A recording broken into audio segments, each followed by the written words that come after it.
Hello, my name is Fidelis. I love helping people discover their true selves within, to be authentic to themselves. And being 2021, this is happening to a lot of people around the world. And I'm so grateful to be part of this team of just helping awaken humanity's consciousness. Guys, I've been so sick. Can you hear my voice? It's just like getting better. God.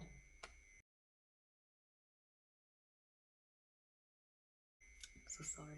I read a quote by Bob Marley, and he said something in the lines of, people who are looking to make the world worse never take a day off. So who am I to take a day off?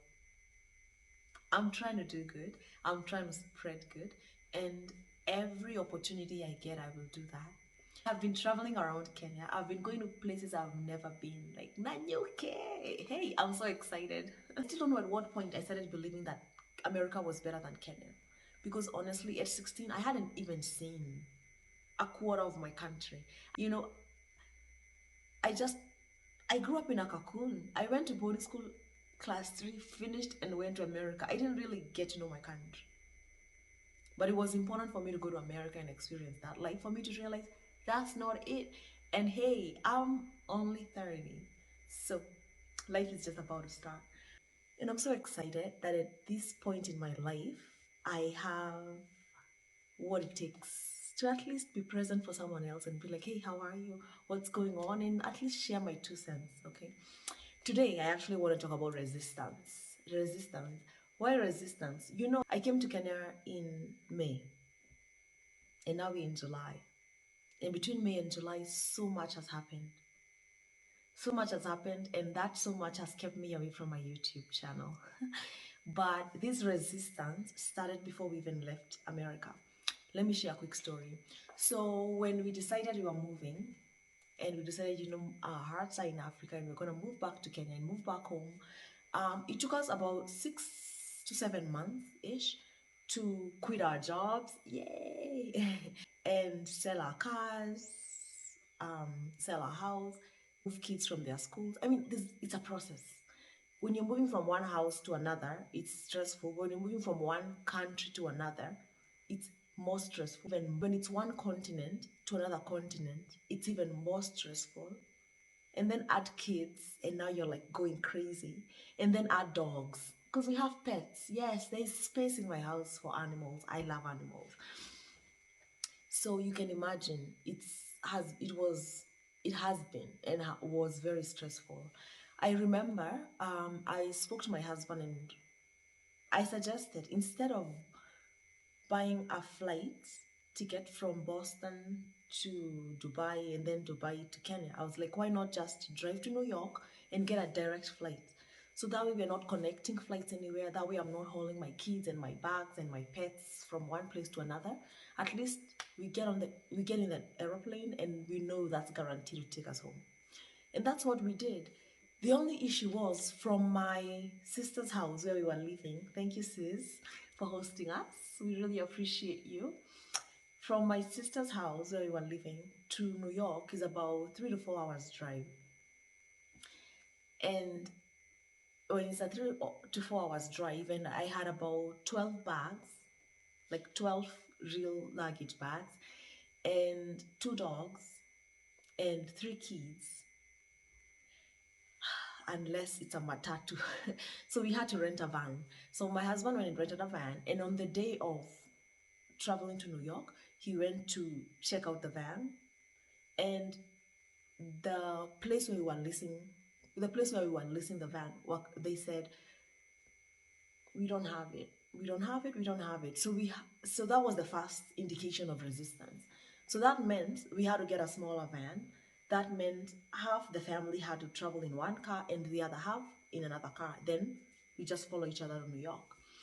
And I'm so grateful because my husband's brother, my brother-in-law, offered, volunteered to take us. I remember when my husband called me and said, oh, I just spoke to my brother and he said he'll take us to the airport. And I was like, wait, his name is G. And I was like, wait, does G know that we are not going to Boston We are going to New York, which is like 3 to 4 hours drive.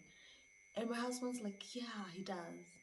And I was like, wait, but he does he know we have to rent a van? So it's not like we are driving in our luxury cars. Yeah, he does. Does he know that when we drive to New York, we are probably going to have a book a hotel so the kids can rest a little bit before we wake up the next day and take the flight? He goes, yes, he does, babe, and he is willing to take us. You know how I don't know how I can explain it. Sometimes you can have a relationship with someone, and then at one point they do something so extra, and you're just like, wow, I really value you. And I have probably not said it enough, but gee, my family really values you. We love you and we really appreciate you so much.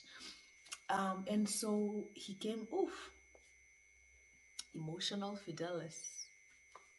Anyway, so on the day of going to the airport, first, of course, we got the wrong van, so we had to follow each other. And then on our way there, now it's like around midnight, because we wanted to get to New York around 4, take a nap, wake up, and be at the airport by 10. So we are driving around midnight, and the hotel that we had booked in New York, next to the airport, calls us and says, we are sorry, but the rooms you had booked, we have sold them. So kindly find another place. And I looked at my husband and I said, since when in America do they sell a room when you've already booked it? That doesn't happen. That has never happened in my 12 years there. And I've traveled a lot. I have never booked a hotel room and then I showed up and they tell me that the hotel room is not available. So in short, that was a second resistance. But hey, we kept going. I started calling hotels. So I was looking at the map, calling all the hotels around the airport, calling all the hotels in the next circle around the hotels around the airport, and then all the hotels in New York. Talk about like an hour plus just trying to make phone calls, and all of them were full. So we had to get a hotel in Brooklyn. Oof. We had no choice. So Brooklyn it was. We showed up with the whole family. We checked in. We were like, okay, fine. We're holding all the bags. We're getting in, changing kids, sleeping. I wake up the next day and I'm like, all right, babe, now we have to go. We realized we didn't have dog food. So I went to Target. Target is like a Carrefour right next to the hotel. I went to swipe my husband's card and it wouldn't work. I log into the phone and I'm like, there's money. I tried to swipe again, it wouldn't work. And I said, you know what? This is a third resistance. I went back into the hotel and I got my card. Instead, I came and I swiped it, it worked. And I was like, no, this has happened 3 times. What could the issue really be? Meanwhile, my sisters are calling me, my mom is calling me. Oh, mefika wapi? How far away are you? Did you guys get up okay? Blah, blah, blah, blah, blah. Now we show up to the airport, again in 2 cars. We get in, we take all the bags out, put them inside, right? Now we are pushing, I'm hauling the dogs, the kids. Guys, I'm telling you, it was so stressful. So stressful. And when we get to the counter, right? It was KQ. I forget the airline. But when we get to the counter, this lady says, I need to see your COVID test results. And I was like, well, they didn't give us any COVID test results because they said that their systems are down, but they said we can call, you can communicate with them. They can send me a picture because their systems are down. So even if I was to give them my fax, they can't fax from their system, which I think is pretty stupid. And that's why I say sometimes technology is smart, but it's not so smart without the humans, It just wouldn't work. And I tried everything. And this lady refused and refused. And she said, no, I cannot have you if you don't have the actual paper. So Fidelis, her husband, her 3 kids, her 2 dogs, and her 12 plus bags, again, back into the van.